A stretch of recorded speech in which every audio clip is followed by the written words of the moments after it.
जब 3 काले कानून बने, उनकी तारीफ में ये आरती उतारते रहे, पूरा हिंदुस्तान के किसान को समझाते रहे कि साहब हम आपके फायदे के लिए लाए हैं। किसान कहते रहे साहब ऐसा फायदा नहीं चाहिए, क्यों हमें मार रहे हो, क्यों हमें अडानी के हाथ हमारी जमीन को भी आप गिरवी रखवा देना चाहते हो, क्यों आप हरियाणा और पंजाब के अंदर जो मंडी सिस्टम खत्म करके एमएसपी खत्म कर देना चाहते हो। आज ये जो कसीदे पढ़ रहे हैं ना, मैं इनके पर्दे खोलता हूँ। क्या वेलफेयर लाए, 50 किलो का यूरिया का कट्टा हुआ करता, भाव बढ़ा दिया और माल 40 किलो कर दिया। जब मंडी में किसान फसल बेचने के लिए जाता है तो ये पोर्टल खेलते हैं, ऊपर से बरसात आ जाए, अनाज भीग जाए, इनको परवाह नहीं है। उस सर्द के अंदर, उस बरसात के अंदर किसान के तन बदन के अंदर आग लग जाती है कि पूरे साल उसने खेत के अंदर मेहनत करी और ये भारतीय जनता पार्टी की सरकार इतनी बेदर्द कैसे हो गई, अनाज का अपमान कैसे करती है।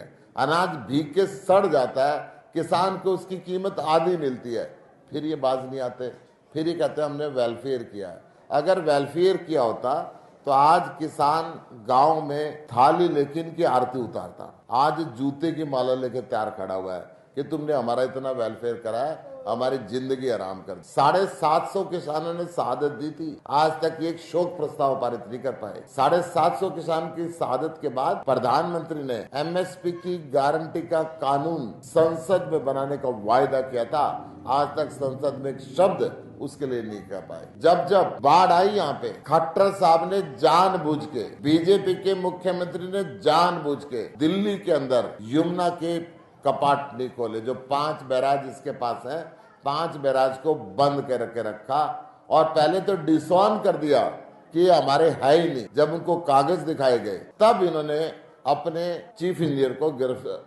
सस्पेंड किया। तब हमने कहा कि दोषी वही और उसी को इंक्वायरी पे बैठा दिया आपने, तब उसको फिर सस्पेंड किया। सहारनपुर की तरफ जाने वाले बैराज इन्होंने नहीं खोला, उसको बंद कर रखा। दिल्ली डुबोने के चक्कर में इन्होंने जानबूझ के हरियाणा डुबो दिया, हरियाणा के किसान की फसल को डुबो दिया।